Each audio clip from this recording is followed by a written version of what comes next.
Recentemente, mas exatamente há 5 dias atrás, eu publiquei uma nota nas minhas redes sociais sobre a Revolução Comunista de 1917. Nessa nota, eu comento o fato de que Rudolf Hummel, um demógrafo perito em contabilizar homicídios em massa causados por governos, estimou o total de vidas humanas que foram dizimadas pelo socialismo, comunismo ou marxismo no século XX.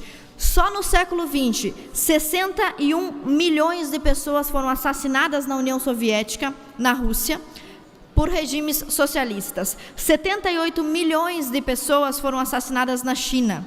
Se nós formos avaliar o que aconteceu em todo o mundo, cerca de 200 milhões de pessoas assassinadas por regimes socialistas e comunistas. Só para você ter uma ideia, apenas na União Soviética, 10 vezes a população de Santa Catarina, o número de mortos vítimas do comunismo.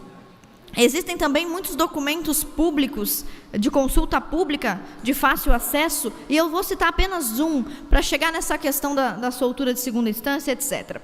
Esse documento que eu vou ler agora está no livro História Secreta do Ocidente, e diz o seguinte: segundo a comissão de inquérito de Denikin, 1.700.000 pessoas foram assassinadas apenas nos anos 1918 e 1919, e mais de 1,5 milhão de pessoas assassinadas no inverno de 1920.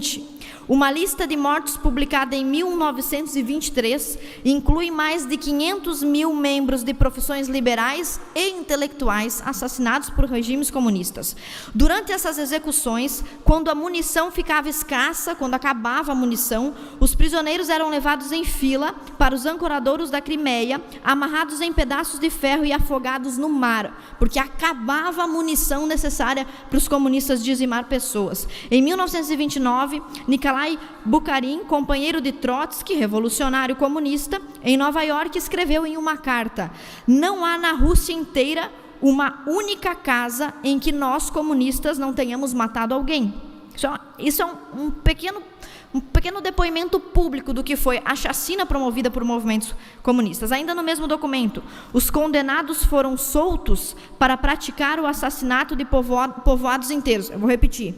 Uma das estratégias dos comunistas em regimes totalitários. Os condenados foram soltos para praticar o assassinato de povoados inteiros, não sem que antes os homens tivessem que testemunhar suas mulheres sendo estupradas. Fecha aspas. Esses 3 parágrafos são documentos oficiais do comportamento de regimes socialistas e comunistas.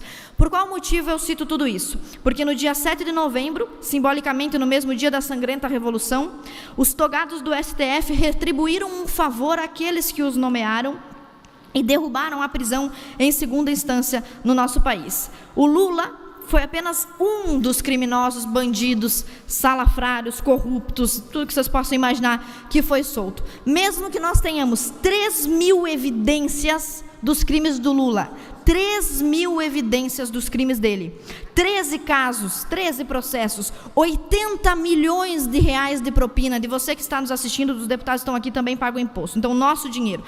Apesar de tudo isso, Lula foi solto e junto com ele, outros também foram soltos. Eu vou ler uma pequena citação do Flávio Morgenstern, um influenciador brasileiro. Ele disse o seguinte: o cara que estuprou uma menina bêbada numa festa de faculdade foi solto junto com o Lula. Um marido ciumento que quebrou o braço da ex-consorte foi solto com o Lula. Um pedófilo que filmou jatos de esperma no rosto de uma criança de 4 anos, solto com o Lula. Neonazista que espancou até a morte um negro gay na Praça da República, solto com o Lula. E o Flávio Morgenstern diz ainda mais: todas essas coisas que estão acontecendo, que envolvem também a soltura do Lula, já estavam premeditadas e profetizadas pelos pesquisadores, pelos teóricos de esquerda. Por exemplo, quem já falou sobre isso? Foucault, Gramsci, os pesquisadores teóricos da Escola de Frankfurt, Leonel Brizola, Mike Davis, Sakamoto, Juarez Cirino dos Santos, Laclau, o filósofo Zizek ou até mesmo o Fernando Haddad. Pessoas de todo mundo têm falado sobre esse fenômeno. O que é este fenômeno? É utilizar a criminalidade no Brasil ou em qualquer outro país, mas especificamente no Brasil, como um fio condutor. A criminalidade é o fio... Eu já falei sobre isso aqui na tribuna, antes mesmo desse caso, que é exemplar. A criminalidade é o fio condutor da Revolução Comunista no Brasil. Já que não se pode mais usar um operário, o cidadão comum, que não está nem aí para a Revolução Comunista, usa-se os criminosos. E para eu demonstrar para vocês, não vou ficar nas minhas palavras, porque às vezes o pessoal diz que os ideólogos são extremistas, estão querendo criar divisão, etc.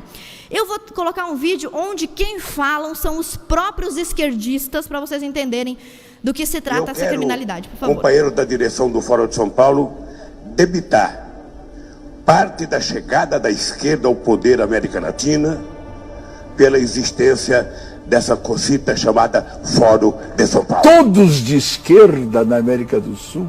Você podia prever que isso ia acontecer? Prever não, mas nós já lutávamos por isso e já trabalhávamos por isso, inclusive porque nós criamos o Fórum de São Paulo, que lutava para isso. Vários companheiros meus, várias pessoas que eu respeito,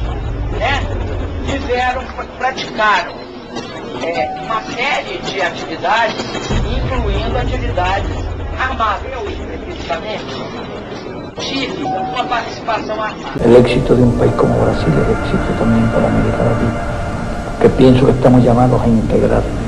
Un día defendemos la idea de la integración, esperamos que un día sea realidad.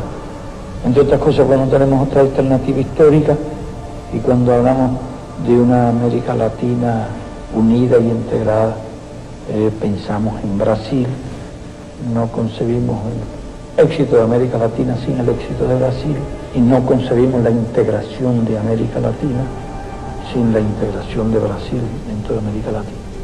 Me han honrado con sentarse esta noche a oír estas ideas de un soldado, de un latinoamericano entregado de lleno y para siempre a la causa de la revolución de esta América nuestra. Un inmenso abrazo bolivariano para todos ustedes.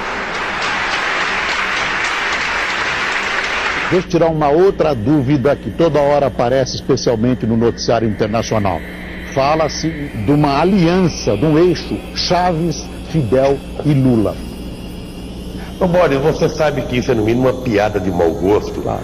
E eu te aconselho até não repetir isso. Foi aqui. E devemos muito aos companheiros cubanos. Devemos muito aos companheiros cubanos. E o Chaves vai fazer muita falta.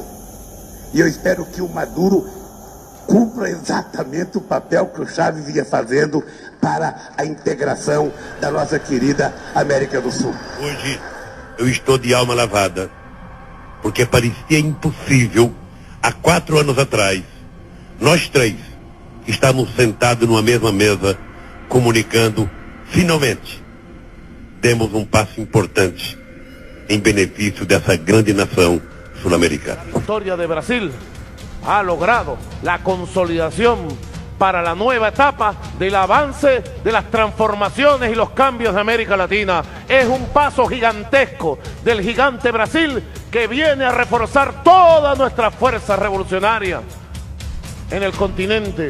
Quería revertir al gran Brasil para después venirse sobre todos nosotros.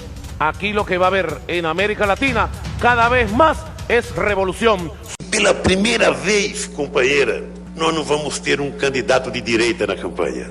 Não é fantástico isso? Vocês querem conquista melhor do que numa campanha neste país a gente não ter nenhum candidato de direita? Mas agora, se tivesse apresentando os candidatos que eu estou vendo aí, vai ser uma coisa inédita neste país.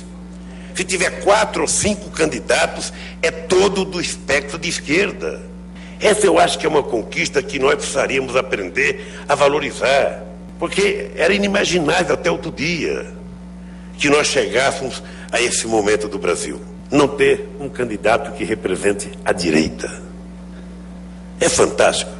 Existe sim polarização no Brasil, é democrática essa polarização e deve existir.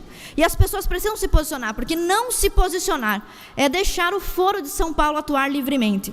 Aqueles que estão estão em cima do muro, ou que dizem que estão defendendo ideias mais equilibradas e que não existe direita e esquerda, que esses conceitos foram superados, ignoram 30 anos de história desse país. E a esquerda está assanhada dessa maneira. Isso que vocês estão vendo aí, ó, um professor de uma universidade federal fluminense dizendo que os companheiros comunistas têm que matar os evangélicos. Isso aqui foi ontem, esses dias.